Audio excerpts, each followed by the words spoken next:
नसीब फरमा। ओ मौला अज साईं मरहूम बाबा रहमतुल्लाह मेमन साईं जो बारो थियो आ उन जे ईसाले सवाब खातिर लख सलवात पढ़ी थसे।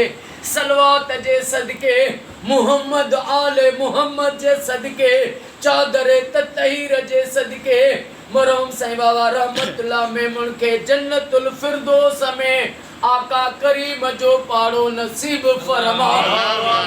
ओ मौला जो को साईं खादिम हुसैन मेमन साहब जो फराद हुसैन मेमन साईं जो अजो को खैर पंजी बारगाह में कबूल व मंजूर फरमा। ओ मुंजा रब है घर ऐं घर वारा तुझी अमान में तुझे सामान हिनन जा क़यामत ताईं सजन सामू कजा हिनन जे दुश्मनन के निस्तो नाबूद फरमा। ओ मौला फरादन साईं जी हिन महीने शादी आ मौला खैर सां शादी ते नबी सरदार जो वास्तो थी अम्मा फातिमा ज़हरा जो वास्तो थी फरादन साईं जी ज़ारी गैबी मदद कर बेड़ो तार। खादिम हुसैन साईं जे जेका दुआ घुरंदो आ खादिम साईं जी ओ मौला हुआ फतेह थे या दुआ कबूल फरमा। ओ मौला फरादन साईं जी अम्मा जी जल के अम्मी के सेहत ऐं वडी हयाती अता फरमा। साईं गुलाम शबीर अब्बासी साईं के रोज़ी में गंज अता फरमा।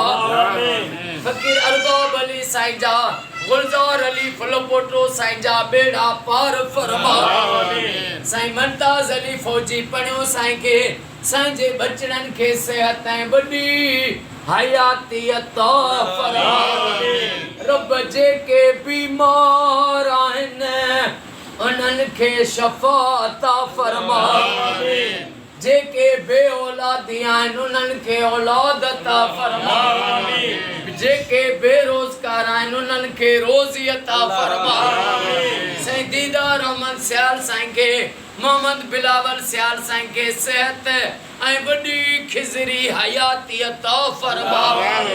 अॼु जे फरादन साईं के दुआ जे लाइ चयो खादिम साईं जे लाइ दुआ जे लाइ सोचनि था उन्हनि जो बेड़ो तार। इन्नल्लाह व मलाइकतहु युसल्लूना अलल नबी या अय्युहल्लज़ीना आमनू सल्लु अलैहि व सल्लिमू तस्लीमा। अल्लाहुम्मा सल्लि अला मुहम्मद व आले मुहम्मद। ला इलाहा इल्लल्लाह मुहम्मदुर रसूलुल्लाह। नारे